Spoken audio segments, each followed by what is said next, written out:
it's Phoebe Dobbs. Hey, we're the Plain White Tees. Hey, it's Ariana. My name is Andrew. I play with Comeback Kid. Ladies and gentlemen, boys and girls, and Spencer, this is the Hidden Beats podcast.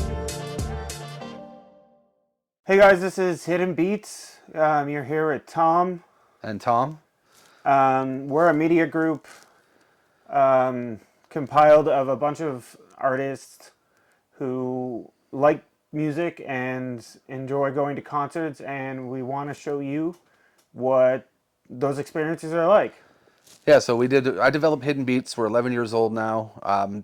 Started out as just a photography thing where I was taking pictures of people at concerts.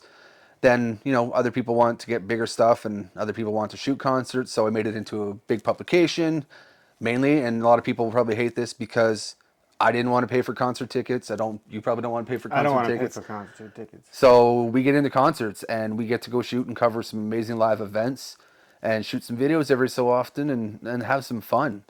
And Hidden Beats, we're now across Canada. We're in the US, working on the UK, working in Australia. We're having some fun here. So main things that we do is concert coverage, live photography, video. We cover festivals. We cover just stadium shows. We do interviews, which is fun. We've done that starting 2 years ago. And I don't know, it's been a little interesting. You got to jump in some interviews recently. I joined Hidden Beats just over a year ago, and I started in Halifax, and now I'm based in Montreal, but I started to do some interviews, I think, last January was my first time, and that was with Andrew from Comeback Kid. Mm-hmm. And that was also actually part of a school project that I was doing when I was in photography school. But yeah, and then this summer, during Lasso Country Music Festival in Montreal, I got to interview Anna Avery, which was really good. She was a really sweet girl, and her performance was great. And then myself and my partner Talia went to FME. Not going to try to pronounce what it actually is because it's completely French. But we did 4 or 5 interviews, which included some fairly popular people. There, we interviewed No Bro, Dan, who I can't remember the band name of, but I know he's also in Voivod, which is really cool. He had what's his face from Martyrs or something like that too. Martyred, that's Dan. That's Dan. Okay, yeah, Martyr. That's what it's called. Yes, and a lot of really good artists, and that whole weekend was fantastic. It was in northern Quebec. Again, I cannot pronounce the name of it, but it's a small town, and they're known for this festival. This Dying Fetus has played this festival, which is hilarious if you've ever been to the town, because it's a very small town, and I can just Dying Fetus in that town is just hilarious to me. But yeah, and doing the interviews, I'm trying to get comfortable being in the interviews now, and you'll see coming in a little bit some. We have some funny stuff. I mean, we got... I have some funny stuff. So I've been doing interviews for a couple of years now. I hit 100 different interviews this year myself. And we thought we'd get Tom here into some live interviews. And we had a couple this past couple of weeks. And I think the funniest one was the comedians Kenny versus Spenny. And they're friends of mine at this point. And I hooked them up with an interview in Montreal. And let me tell you, the funny stuff that I heard from Kenny about this man interviewing him was epic. It was legendary having comedians like that roast you from afar. I was trying to go into the interview using their comedy with them, against them, and I thought at least Kenny would have not gotten me so hard, but oh my god, I got completely roasted the entire interview. And luckily, my mic cut out, so you'll never see most of that interview. But for what I have to give, it's still pretty embarrassing. And for those who don't know Kenny and Spenny, they're roast level comedians. They like to make fun of you. They have a great time doing it. They make fun of each other. They're in competitions all the time. It's what they do. They've been doing it for 20 years. So we got to throw him to the wolves with that, which was great. I got to hang out with the guys a couple days later, and oh man, the stud. Kenny basically said he needs to not interview anymore because he was so bad at it, and he said we need to get him trained better and figure that out a little bit more. And I laughed because I knew getting him in front of Kenny was going to kill him. We're definitely going to show some clips of that here shortly, but going into it, what was your experience overall having that different style of comedy interview? Well, my questions, as Spenny states in it, they're very manufactured questions. um, I thought I did enough research, but I did not, and I was kind of like mixing them in with doing like serious questions and then comedic questions, and turns out I'm just not really a funny guy. So I think you can be funny though. If you just got, it's how you deliver, and I had to learn that a whole. You should see some of the older interviews I have, cringy as hell. But you know, you get into talking and stuff better. Like we're not used to sitting in front of cameras right now. We're doing this, and I don't know. I think we're talking pretty smoothly and having a good time. I still keep on looking at the camera because I want to say we're framed right and everything, but yeah, it's different. It's not something we're is. used to. I am. There's another interview that I did afterwards with country singer Connor Smith, and I'm trying to be in these interviews because I'm trying to get more comfortable in front of a camera, and I think it went a lot better than the other one, for sure. I probably should memorize the questions, or at least know what I'm gonna say. But again, you're talking to a stranger that you don't know, and they are just another person. So like that aspect doesn't really bug me. But yeah, I need to have my questions ready better. Yeah, I mean, I had to learn that too. I fumbled the Fifi Dobson interview this past summer pretty hardcore because I just blanked on questions. And you only have a few minutes of time with these guys Yeah. at festivals. This was at All Your Friends Fest, the very first inaugural one. Got the chance to interview Fifi Dobson, Plain White Tees, a couple other bands there, and just cover the whole festival. But man, I felt like an idiot when I was interviewing her and just blanked. I blanked on questions. I even messaged Ryan, who sadly is not here because he sucks, and messaged him and said, "Man, I really sucked at this today. I don't know what the hell happened." And he just laughed at me, but it is what it is. I I want to go to All Your Friends Fest this year, and I don't know how I'm gonna do it, but I will meet you in Ottawa and drive out there with you. Yeah, we'll figure it out. And um, I'm a huge pop punk Midwest emo fan, and like I've never seen Simple Plan in concert, and it's Simple Plan, and like they play everywhere all the time, and I miss them every freaking time. Well, I only saw them for the first time this year, and I'm older than you. So. I live in their hometown. Yeah, well, but yeah, so they've already announced Simple Plan and Avril Lavigne Yeah. as one of the headliners. Like that's going to be a sick show. And last year they had Fall Out Boy, so like I feel Fall like Out Boy, yeah. they're gonna throw out some big names this year. I mean, I'm hoping for like a Green Day or a Blink to cover the other day. Like that'd be just a legendary like set. Yeah, That'd be that's sick. true. But that's one of the fun things, and we get to do interviews. So I do virtual interviews with Zoom. We have written interviews.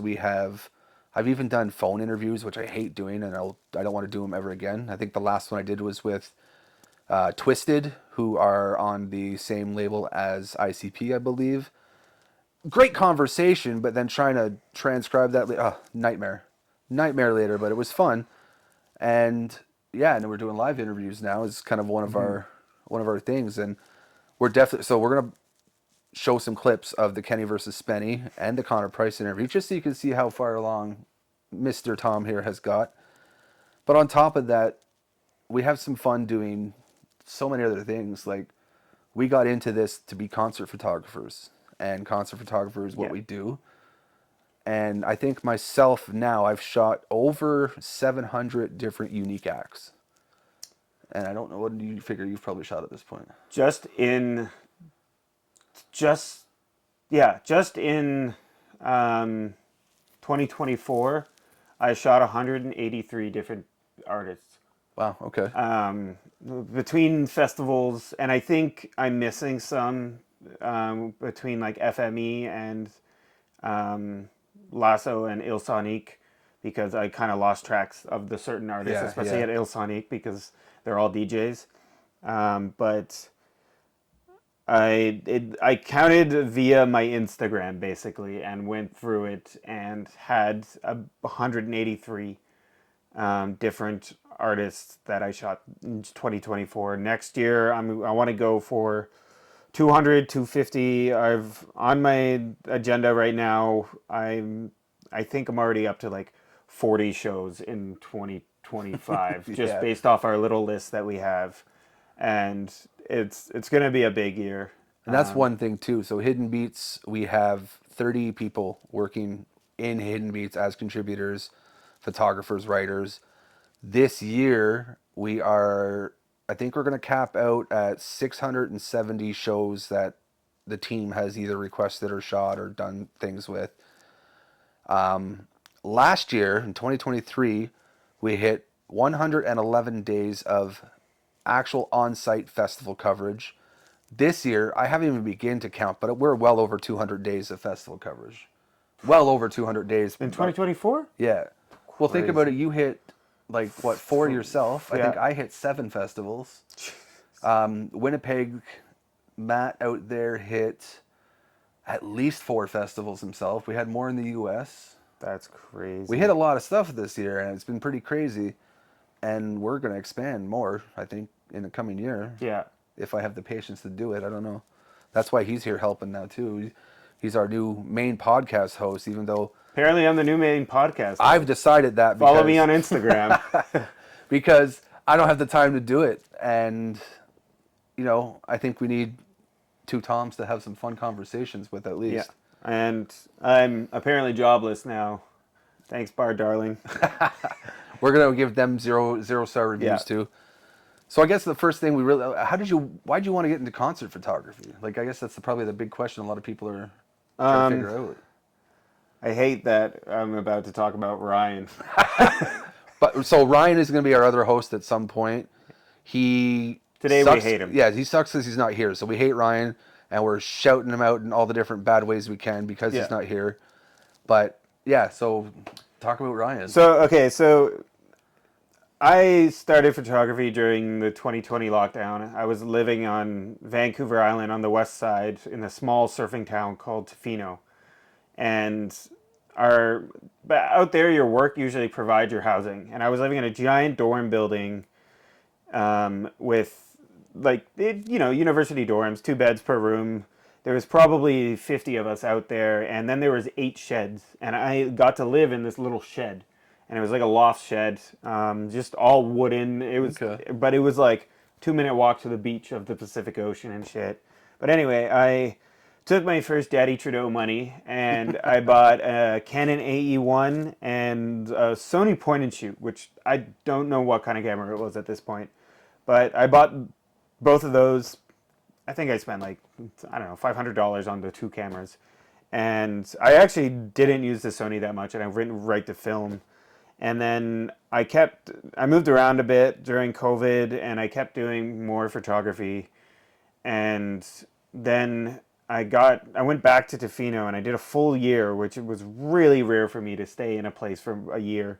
But I did a full year. I shot a couple of weddings, and I was like, I think I want to go to school for this because I'm 28. I put off going to school till I was 25.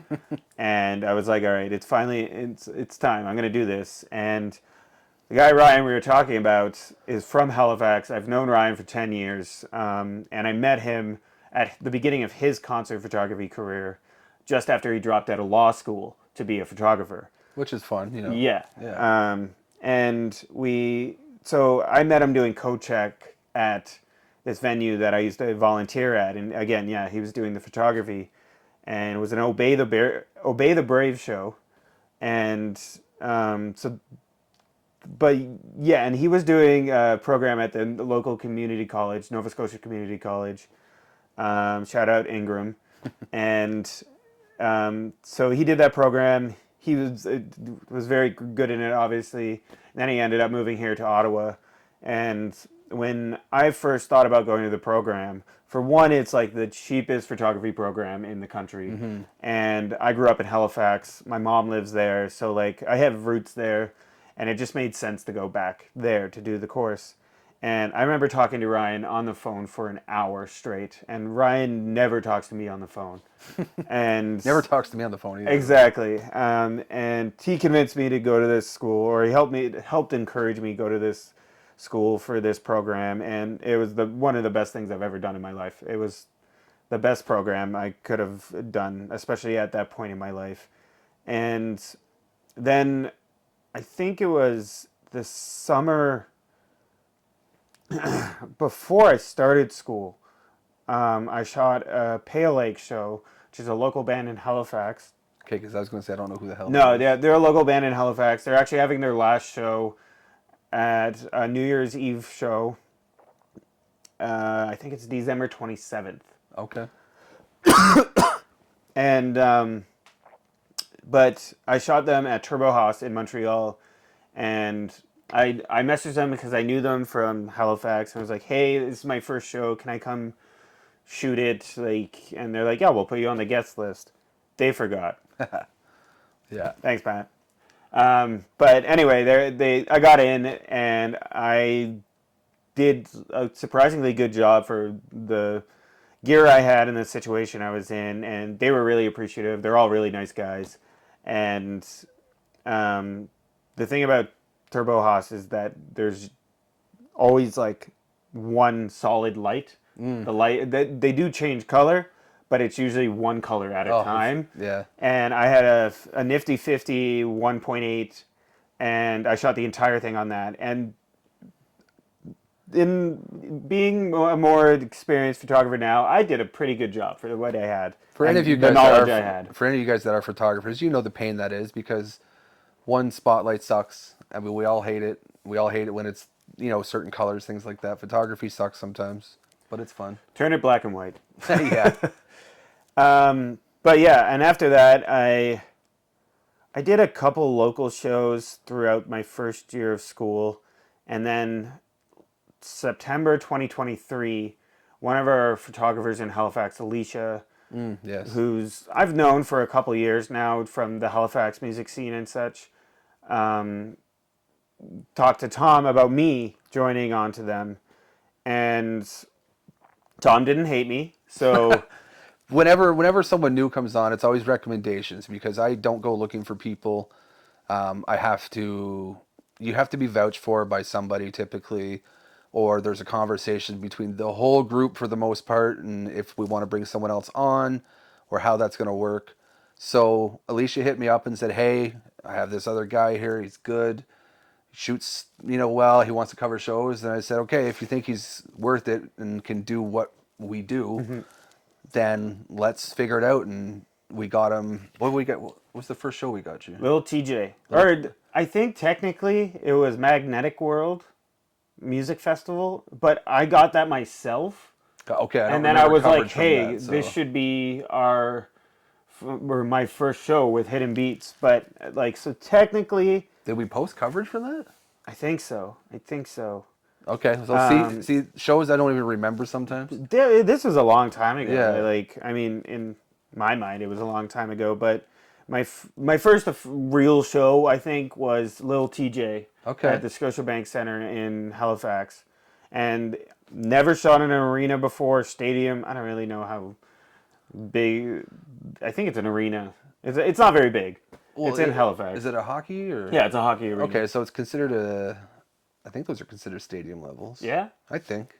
I mean, that's where all the big shows would go. Okay, so it's yeah, like stadium, the big yeah. venue there.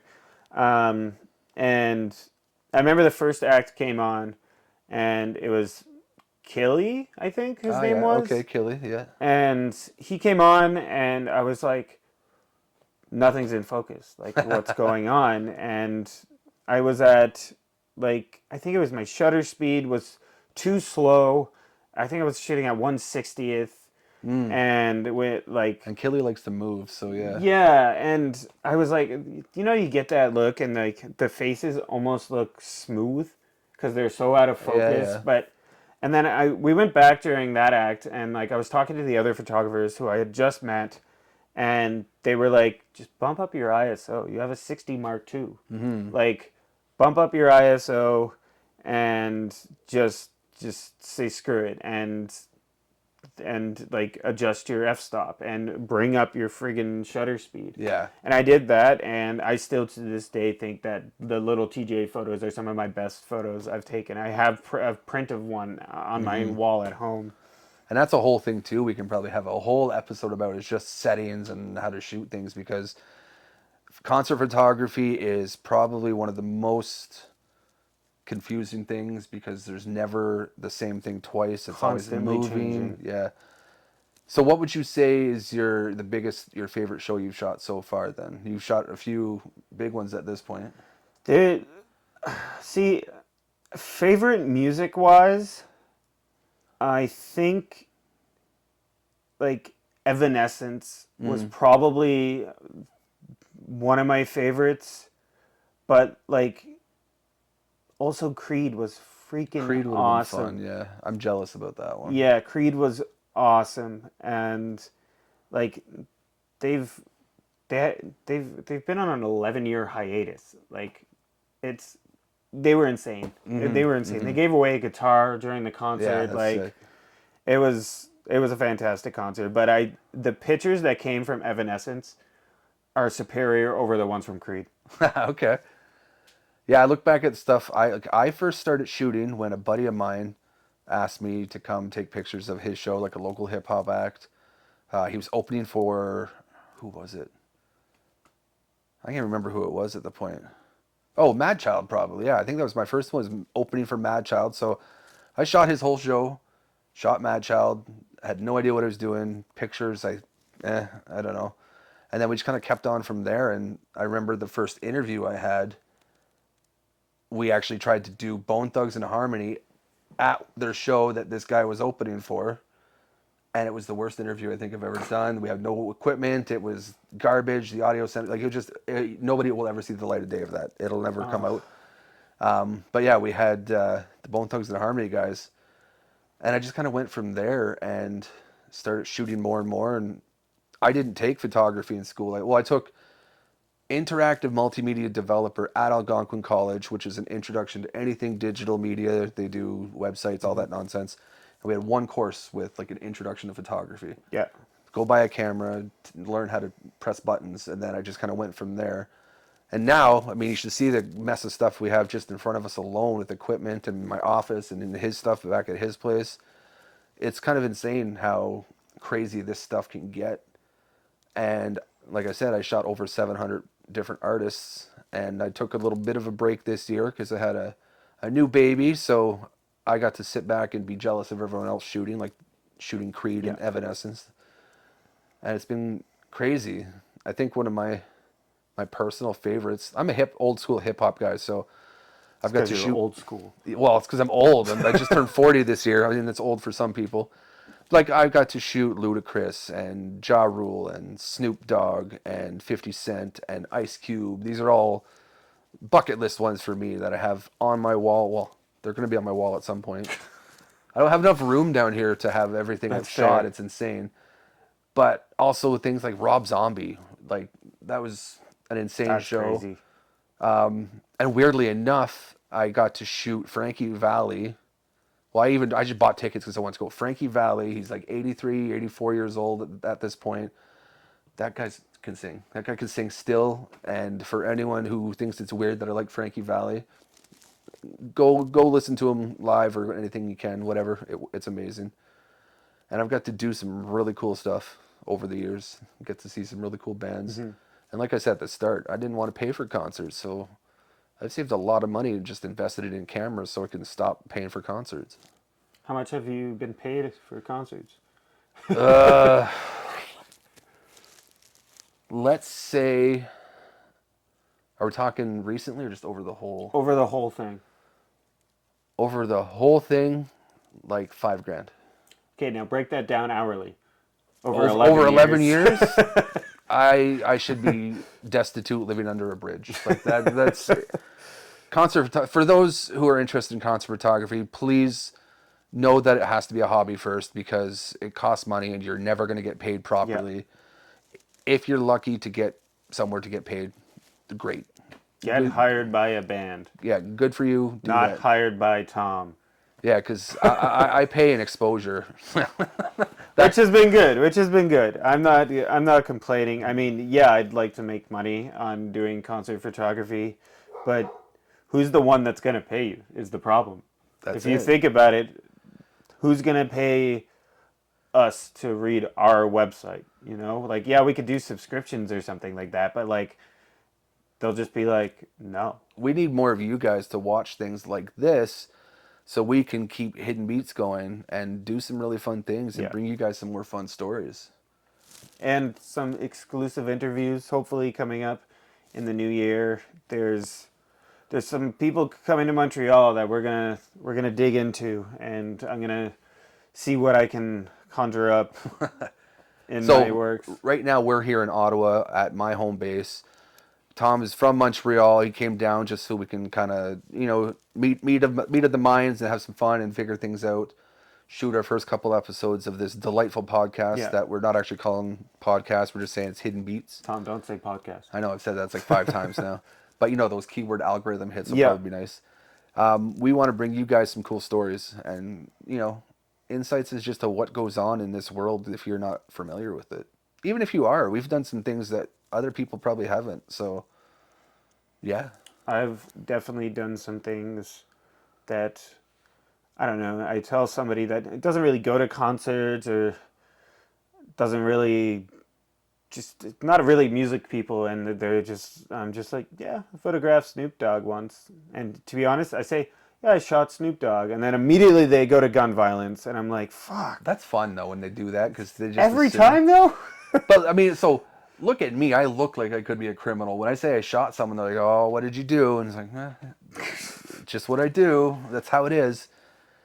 But, yeah, we get some fun things. And we want to hear more from, like, what you guys think, too. Like, some of the stuff that we plan on delivering, and I'm going to look over at my notes here. We want to deliver podcast episodes on a regular basis. We want to talk about photography. We want to talk about the music industry. We want to talk about like tours and getting yourself out there. Social media is a nightmare. So the tips and tricks that I've learned over the years still probably suck to this day, but they're still pretty helpful to someone who doesn't know them. A lot of the technical aspects of editing are going to be really interesting, and I think having that knowledge from us, you might develop your own styles. Like you have your own style versus mine versus Ryan, who we hate because he's not here. You're going to learn new things, and I think we have some insights that can help new people out, even vets in the industry that are still looking for new things to do. Like I've been doing this for 10 years now. Makes me seem a little bit crazy after I think about doing it for 10 years and just spending money on camera equipment and spending... But someday we could get there. Someday we could make money. Someday for sure. Another thing too is we want to bring you guys into some of the interviews that we do, and you guys can ask questions and send in thoughts and just see some of the behind the scenes stuff. So the biggest thing that Hidden Beats is doing right now is virtual interviews. I sit on Zoom and I have, a good half an hour conversation with everyone. I think I had an interview with Madeleine Merlot this past winter. I can't remember half. Kelly Lauder. I've had a couple with Kelly Lauder. Yeah. I'm from Newfoundland. Yeah, to make that point. Who else have I had? Alan Frew from Glass Tiger was fun. Matt Lang I've talked to. Sam Roberts, that was kind of a surprising one. Crash Test Dummies I've talked to. Like there's so many fun things and only going to get bigger from here. So bringing you guys some cool interviews, some behind the scenes stuff will be cool. There's even things that we might be able to do live on set, live at a show. We can bring you guys some tidbits. I think it'll be kind of fun and break into the industry a little bit more to see what you guys think of it. Yeah, I think getting started with this it's going to be a process, but I think this is going to be a good situation, and we're going to be able to really show the backside of what we do with Hidden Beats. And collaborate with other artists and stuff to even get other photographers that may not do concerts or like that aren't necessarily a part of us to come in and talk about their story. Yeah. Because We've already got a couple guests lined up that we're going to get on here, so we're going to have some fun with that. From the local Ottawa scene, there's a few people here that are going to have fun. We're going to get some Montreal guys. We're going to bring in the team across the board. We have coverage in Vancouver and Winnipeg and Calgary, so you're going to get to see just how things go in different cities in the country and also the U.S. When we start going into the U.S. world and getting some more stuff there, you get to jump into the comedy world. You get to jump I feel into... like it's a whole different world in the States. It is, because they have a whole different... Well, everyone's run by Live Nation, but their Live Nation is better than ours, I think. Is it? I I don't deal with Live Nation. I know. I've never dealt that's with one thing Live he's Nation. lucky with. He gets to deal with Evenco, who's actually... I mean, I don't want to bash on Live Nation too much, but sometimes they seem unorganized. I don't know. It is what it is, but there's all kinds of stuff with that.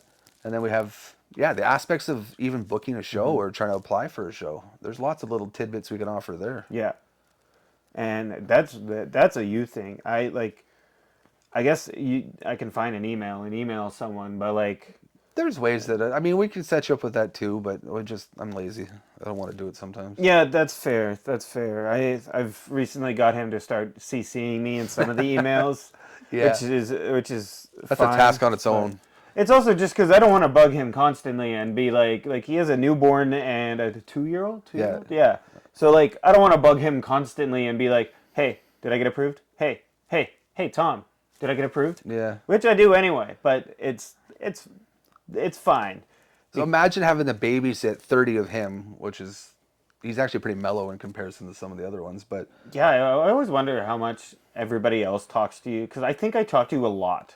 And I want to know, like... You were on the higher end of some of them, but then some of them just don't shut up, which is fine, I guess. Some people asking questions and just don't know what's going on, but... And then some people don't talk at all. Yeah. It's like pulling teeth to try to... You know, once they get doing their stuff, they're doing their thing. It is what it is, I suppose, but it's a fun group that we have to do some fun things with. And, yeah. And in our chats... The number one thing to do is to bully Tom. Yeah, they do that a lot. Yeah. It makes me sad. You keep firing Alicia, but for some reason she keeps coming back. She's like my little sister at this point. You actually can't get rid of her because nobody will adopt her. Like, you can't leave her on the side of the street. She finds her way home. Yeah, that's true. And he knows her personally. I haven't even got to meet her in person. That's true. So I've met you twice, and I've known you for like probably half the time you've known Alicia. Even less than half, to be honest. I think her and I have been on this together for a while now. Yeah, and I can't even think of time anymore. I've met you twice in the past 6 months, even, because what was the end of or the beginning of August was Oshiega. Yeah, I stopped in at his place we were trying out Oshiega for the first time this year, which was great. We love all the stuff that's coming out of Montreal. Like, he's doing some stupid amounts of shows. We have all kinds of festivals. I have nothing better to do. Yeah. All kinds of festivals, and all the love to what they do in Montreal. We hope to be there for bigger and better things on a regular basis. And yeah, the first time we met was like me just parking in front of his house and him showing me how to made him get breakfast. places. Yeah, randomly he's like, "Here, you gonna eat?" I'm like, "I guess so." And then we just sat and chatted, and you shoved me out of a train to go. Yeah, that's true. I took my boy to school. Yeah. And then the day before that was the Lamb of God. Was that the day before? Yeah. It was either the day before or the day after, but I think it was the day before was Lamb of God, because me and Tal were like amped up for it. It must have been before, Probably like right around the same time. Yeah. But I would say just before though. Yeah, because we were super amped up about that, and like I remember talking to you about it. Yeah. And I didn't know I was allowed to bring Talia until the 40 minutes before I was going to the show, because I was at work and I was in an Uber rushing back to the house to get changed, because this was my first Bell Center show. Okay, and, you told me that I could bring her, and because Johnny was supposed to come.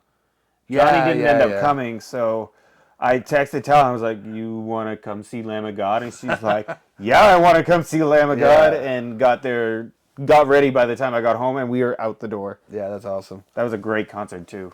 Yeah, I've seen them. I got to shoot them once, and I still have some epic shots from that. I haven't seen them again since, though. I don't know. I Ottawa sucks for shows, guys. Ottawa, the stuff doesn't come here.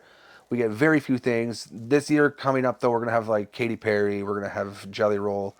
We're gonna get some bigger stuff. But man, that's lucky for us right now. You get some dumb amounts of shows there. I still think that Montreal isn't the best for shows. Like it's really, really, really, really good. But Toronto Yeah. still is the hub. But it's Ottawa gets skipped because it's Toronto, and then you go right to Montreal. They're two bigger places, so Yeah. they pass over Ottawa, which sucks. It's the worst thing in the world because if I want to go see something, I got to travel sometimes. And this is my first time in Ottawa, and like he picked me up downtown wherever my rideshare dropped me off, and I'm looking around and I'm just like, the United States gets Washington D.C. and we get fucking Ottawa. Yeah, I happened to pick them up right where like the Mission was and the less desirable downtown, we'll say. I did see a guy in a wheelchair with one leg scooting down the road with a dart in his mouth. Yeah, that's It was- actually that's probably Fred. That's what he does. I don't actually know what that's the name, but that'd be funny. But yeah, downtown Ottawa here, like we get screwed on shows, the same as Halifax and a few other places. Yeah. But yeah, I don't know. It's kind of. Halifax really doesn't get a lot. What do you think is probably Halifax's biggest thing that you've seen? I know they had Biggest- Avril Lavigne last year. They got Megadeth, and Megadeth was good, Bullet yeah. for My Valentine, I think, was on that tour. Two Mays ago or something like that. I'm pretty sure that's who it was because Alicia shot that. Megadeth and Bullet for My Valentine. Yeah, I think they were on a tour together. No, I'm sure that was who it was. Okay. And that was really big. We used to get even bigger shows when I was a kid. I remember they used to put there's an area in Halifax called the Commons, and it's like right next to where I met that Obey the Brave show that I met Ryan at. Right outside, it's like a big field basically. Okay. And I remember one year they had the Rolling Stones in that when I was okay. like, I don't know, I was like 8 years old. It was I remember the Rolling Stones, Kanye West. Was there a festival that was there? Because that It wasn't like a day like long festival, but it was really random that Kanye West and the Rolling Stones were there. I can't remember what it was there for, but I remember Nickelback and Billy Talent playing on outside festivals in Halifax. But like besides the Jazz Fest and there's a couple other festivals that happen, but they're not to the level that like stuff like the Montreal Jazz Fest and stuff has Yeah. here. But like this year, the Halifax Jazz Fest is getting Iron and Wine, and I love Iron and Wine, and I think it's going to be really sick. I don't know who that is. He did one of the songs in the second Twilight movie or something, New Moon. Oh. He did like the main song for that, Flightless Bird, American Girl. You'd probably know it if you saw it. Probably, but there's too many. I'm old, so I don't remember things. Either way, he's a really good artist, Yeah. and he's playing their Jazz Fest this year. And I'm kind of hoping that means he might stop in Montreal for Montreal's Jazz Fest as well. Okay. So I'm kind of hoping that something will overlap, and I'll be able to see Iron and Wine this summer. Oh, we have an Ottawa Jazz Fest too, so maybe there's an option. Yeah, he's going to be somewhere on the East Coast. He's not just going to Halifax to play Halifax. It'd be funny though, just one Halifax show, and then I know a band from Montreal. They're called Noise, and I got off work one day, and it was the open mic at my work, and I was sitting at my bar drinking.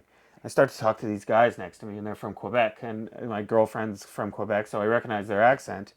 And we started talking. They're like, "Yeah, we came to Halifax just to play Halifax." They drove all the way there just to play it. that's awesome. And they heard that there was an open mic because they were playing the next night, and they heard that there was an open mic at my work, so they just went there to play.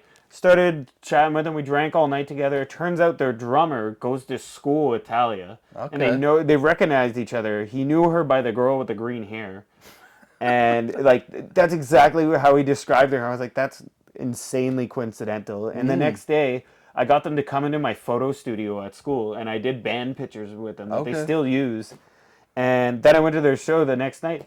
There was 8 people there, and including myself. And they did fantastic. I had the best time ever. We drank together all night. They gave me a free shirt, and then I'm after seeing them in Montreal after the fact too. Yeah, no, that's awesome. Those type of shows are fun. They're either fun or just like debauchery, and you just don't remember the next day. Yeah, exactly. Yeah, Exactly. yeah, I've had a few of those. We've had some really interesting ones too. I think the most memorable one for me here was Riff Raff, that we actually booked him here with the Diamond Mine Agency, who's a partner of ours. I don't exactly know what happened. Like, we had like 10 openers on there, which was already a long show as it was. Something happened upstairs in the green room, and Riff Raff decided to leave and didn't want to play. So you could imagine we're at the bar now at this point, or the venue, which was the big bar. At it's like 1 a.m. and everyone's been drinking. They've been all these openers. Everyone's just boozing up, and then Riff Raff disappears, and we have to tell people that he's not playing. Turned into a riot. I don't like beer bottles being whipped through people. my God. And I'm a big boy, and I help out a lot with security, things like that. So I turned into security mode versus photographer mode. I'm ushering people out. But that was a crazy night, and we're talking equipment was getting smashed. I have some pretty epic pictures though of like beer bottles bouncing off the stage and exploding. That's sick. Yeah, there's a few of those hanging out. I remember a couple ambulances for like people with broken noses. I heard one guy's nose just explode when it got hit. Yeah, it was kind of gross. The only bone I've ever broken is my nose, and it I've sucks. not done the nose, but I've done like limbs all across the board. So I know broken bone, but like that pop is like, and then just blood. Yeah. Ryan was there that day actually. Jesus Christ. I had to hide him and push him out with a couple of the other photographers, but it was a crazy night, and it's one of those ones that were fun. We also had Insane Clown Posse here. I have not seen them. They I think they came to Halifax not long ago. They travel with like an 18-wheeler of Faygo. Like a big truck of just pop.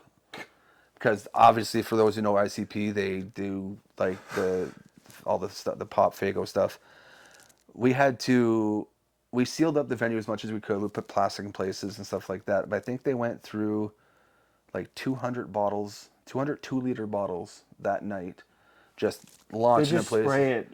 Like they had, I don't know. There's this like it's like you bottle pop rock type of thing where it pops off and shoots off. And I was smart enough. I brought extra clothes and rain gear for my cameras, and I got some pretty cool shots with that. But people at the end of that were pouring like root beer out of their cameras because they didn't seal everything properly. My God. And I think we spent, because that was the show that like it was booked here, we spent till probably about 6 a.m. cleaning up. Oh like, my gosh. Shop vacuuming root beer out of the venue. I think the stage had to end up getting redone because it just seeped through everything and started to get crazy. I can bring in some bugs, that's for sure. Same thing in Kingston. They had to like redo their stage the same way because there's just too much that But leaked Insane through. Clown Posse have to like pay for that? No, it's like you know what you're getting into when you book them, so you have to plan ahead. This is their show. They come in, they're doing this. Jesus. If you figure it out after at this point, there's probably some sort of reductions in costs. I don't know the back end of that side, but you know what you're getting into, so you have to be prepared for that. That's crazy. And Mark, who's one of the writer people in our group, he was there with me on that one actually. He was on the second level and he got nailed in the face with a rocket of root beer, just smoked him right in the head from the stage down below. I got hit in the face like 3 times, like breezed off the side of my head, bottles and things like that. That's crazy. It's a crazy night though. There's some stuff out there. One of the craziest ones that I was at was Comethazine, and didn't know who he was, nothing like that. Packed that place so crazy full, and I had this camera actually on a gimbal. I was trying to record.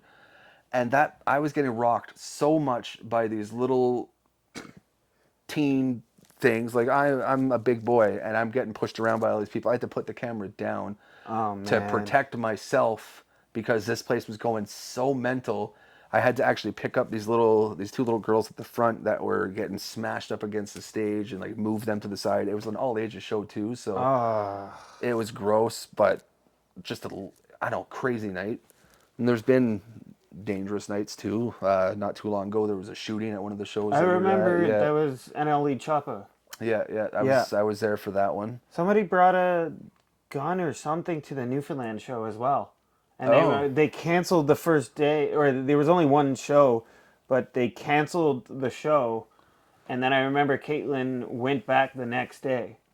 Oh, I remember that. Yeah, Yeah. yeah. There was some weird shit, but that was the shooting wasn't because of him. It was one of the openers, is the rumor that's going around. That's crazy. Yeah. But I was outside for that, and they almost had to like take my car because it's in the crime scene, which would have sucked. But Jesus. yeah, there's some stuff that goes on. When I shot, not Snoop Dogg, Ice Cube earlier this year in March, there was, before anybody even got on the stage, there was a fist fight in the audience. That sounds about right, though. It sounds like Truro, Nova Scotia. But it sounds like here too. I usually work the doors on some of the shows we book and deal with some of the crazy people. And before a headliner gets on, you can easily have 2 or 3 fights. There wasn't even an opener. Yeah, which is a little crazy, a little much. What's one of the shows you're looking forward to coming up then? Coming up, Like, it's 2025. What's the big one for you so far? Jelly Roll. Jelly Roll. I want to, mainly because I want to see Jelly Roll in concert just for seeing him. But also Sum 41's last Quebec show. Yeah. Next month. Let's hope Well, we get let's it. hope what's his face is feeling better. He had like pneumonia or something like that. Derek. They had to cancel like the rest of their Australian tour. I really hope he's doing good, because Yeah. that's like the last couple dates of their Yeah, ever. they're Like, done after they're that. doing like Montreal or like Laval, and then I think they're coming to Toronto We have a area date. We have a date here. There's Toronto. There's one like they're finishing off. throughout. I don't know if they're going to Toronto finish off area? in Toronto or a bit past that. It might be Toronto. I don't know. But yeah, then they're done, and then I think they're playing at the Junos this year. Okay. Because they're being inducted into the Canadian Rock and Roll Hall of Fame or something. It makes sense. And I they're suppose. playing at the Junos because of that. Okay. Yeah, Jelly Roll. I was lucky enough this year. So Jelly Roll had 2 introduction shows into Canada. One of them was at Blues Fest. The other one was in Kingston or something, wasn't it? St. Catharines, I think. It was okay, it was a okay. smaller thing, like a charity show. So I was lucky enough to be one of the first like 15 people to shoot Jelly Roll in Canada, which is sick. And his live stage show is crazy, and apparently his stadium show is that much crazier. Yeah, like I've Raven. seen the Burning House. Yeah, Raven shot in LA, and if that's anything like what we're gonna see here, like that's gonna be It's gonna be crazy. kind of nuts. Yeah. Yeah. So I'm sorry to the other guys in Ottawa, but I'm probably gonna shoot him again, whether you like it or not. Yeah. You guys have to pay me off to not. But there's that for me. Katy Perry's gonna be great. Katy Perry is gonna be good. Yeah. There's also a little bit of a smaller band, but While She Sleeps, they're from the UK, I believe. I've heard the name, but you know more about that metal stuff than I do. They're a band that I listened to when I was in high school, and just seeing them live, I've been trying to for years and years and years. Oh, also, Pierce the Veil Yeah. and Sleeping with Sirens are playing in Montreal, and I noticed the other day they already have spray paints on. Oh yeah, I saw you post that. Yeah, on the actually. ground in front of the metro line by my house, which is nowhere near where the concert venue is going to be. Any But of the it's- main metro lines. it They're makes just sense, advertising yeah. it. Yeah, it makes sense for sure. But it's not till May. And it's already spray painted onto the ground. I wonder if that's even gonna stay. Yeah, that's Like, what I'm saying. Like, yeah. Montreal's known for their crazy winters. So, like, I can, like, the salt, between the salt, Yeah. the snow, the ice, I just can't see it being there for... Ah, well, I mean, Yeah, we'll see. You can always repaint you it. posted it, so it's gonna be there forever now. True. The internet is wild that way. And then yeah, so I think the last little bit of what we got for today is just we're gonna showcase some of those interviews that you did, and we're gonna laugh, and we want to hear you guys. We want to see what you guys are gonna think about these and see his progression. I'm going to show you the bad one and then the better one. Yeah, it'll follow up this somewhere, and we'll make this work. But we appreciate you guys. Hopefully, staying to watch and just listen to us yammer on a little bit all over the place. And this is kind of we're gonna get into some more detailed stuff soon and have some fun. Yeah, this was our first time doing it. And to be honest, we did this in one take. and we didn't even notice. Yeah. One take. Well, there will be a chop because the camera only records for 30 minutes sometimes, so that's just technology for you. Yeah, but regardless, I think this went well for a Yeah. first episode. So yeah, stay tuned for more, guys. Yeah. It'll be fun. Hidden Beats.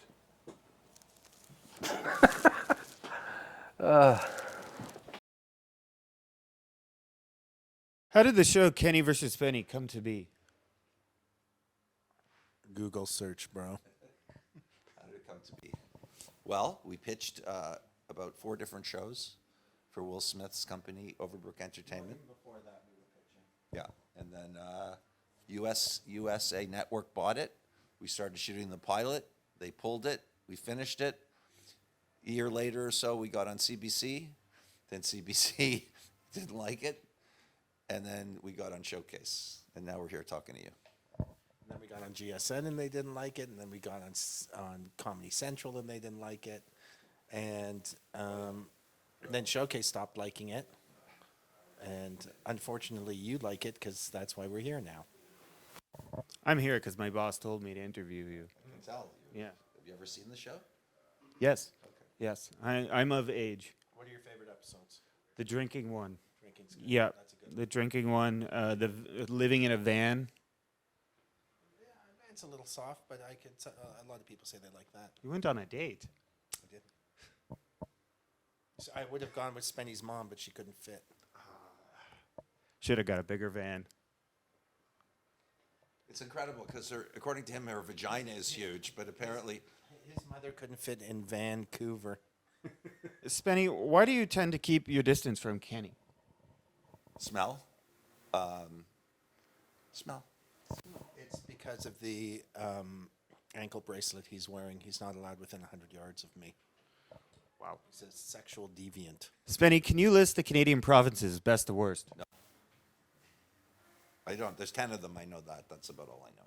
I don't want to try and look stupid. I'll forget like Inuit or whatever the fuck. That's a territory. Whatever. It's none of it.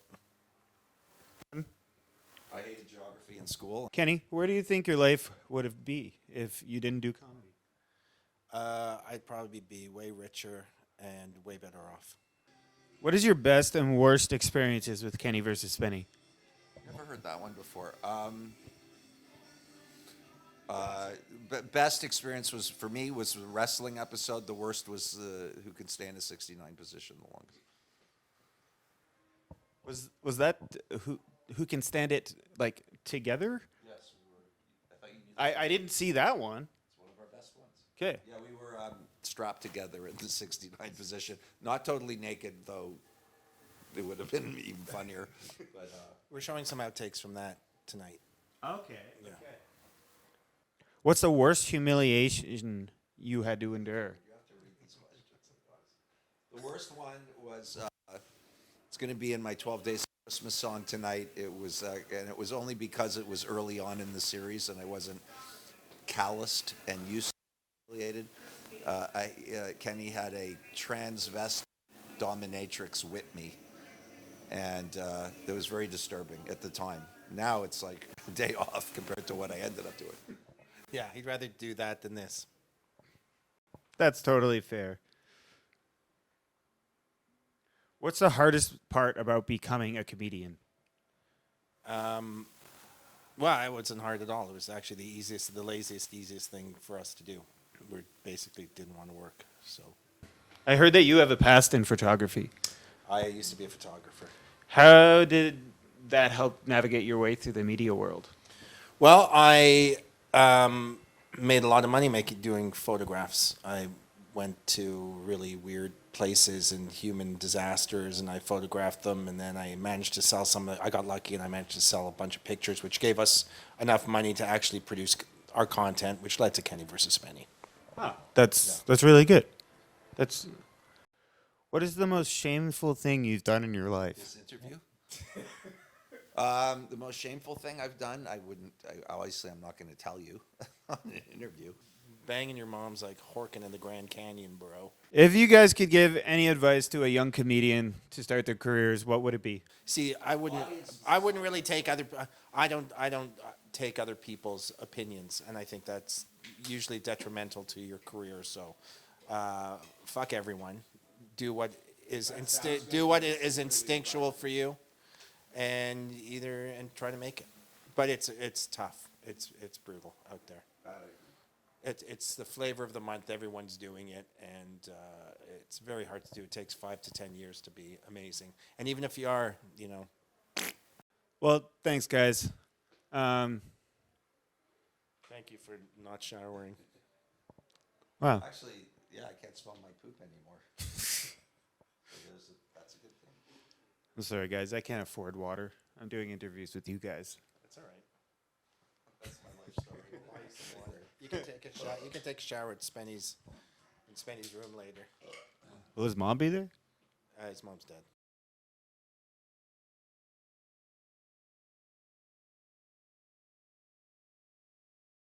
Hey, guys.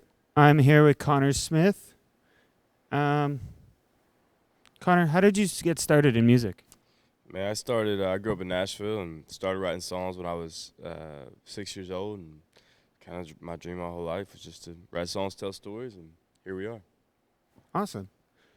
Your mom used to interview country stars. Did any of these stars influence your music today? Yeah, totally. I think being in Nashville, kind of being around some artists and songwriters, it kind of made the dream feel achievable, and so I remember meeting Brad Paisley the day I had my first guitar lesson. I remember going to a Josh Turner #1 party. I remember seeing, famous songwriters and Chick-fil-A's in Tennessee, and so I think just being around it definitely influenced everything for me. That's so cool. What is the process like when putting your music together? I think every song's different. I think a lot of times it starts with ideas, sometimes just with a melody, and I think every song falls from the sky, so you just gotta catch it a different way. Your song "I Hate Alabama" went viral on TikTok. How did this affect your career, and do you think TikTok will continue to be a huge influence on up-and-coming artists? Yeah, I mean, I think TikTok's here to stay, and I think it's the biggest way people find music nowadays. But for me, I think a song like "I Hate Alabama" as a new artist, it was kind of so visceral that whether you loved it or hated it, it made you ask who the artist was. And so as a new artist, I think that was a big deal. And it's wild, man. We're pretty far from home today, but people will sing about hating a little state in America every night, and it's fun. What's the most interesting thing you've learned about during your career? I could write a book, but I don't know. I think I've grown a lot in patience. I think I've learned a lot just to kind of control what you can control and let the rest, leave the rest up to the Lord. And that's kind of what I try to do every day is just work hard, but also know it's just really not in my control. And so just try to be a good person and be someone that the Lord can trust. You're on the Storyteller Tour now. How's that been so far? It's been great, man. This is the last show tonight. So it's been an awesome tour, man. It's been very different from anything we've done before. Different markets, different venues, different set lists, different songs. And so it's been really unique for us to kind of try something new and see how people react. Amazing. For those who haven't seen you live, what can people expect from a live show? A lot of energy, a good bit of stories, and a couple mess-ups. That's a good answer. What can we expect from you in 2025? Man, we're gonna start chipping away and painting the canvas at album 2 and start dreaming into it. We'll be on the road a bunch as well as we always are. But yeah, definitely. We put out 3 projects this year, and we're gonna work on putting out a second album. We're working on it next year. We'll see what happens. And last question, are you happy? I'm very happy. Awesome. That was Connor Smith.